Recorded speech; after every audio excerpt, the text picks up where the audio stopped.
Königssee Obersee Fischunkelalm hike is an out-and-back trail in the Berchtesgaden National Park in the German Alps. The hike itself is almost 6 kilometers long but starts and ends with a boat ride that takes around 1 hour each way.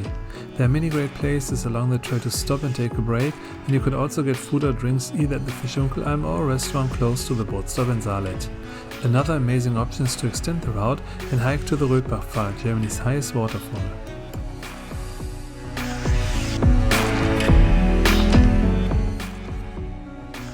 The starting point is Schönau, where you have to buy a boat ticket and get your departure time. In the summer and on weekends and holidays, better book online in advance. You should also plan enough time, as the boat rides already take 2 hours. Depending on how far you want to hike and where and how long you want to stop, this trip can easily last the whole day.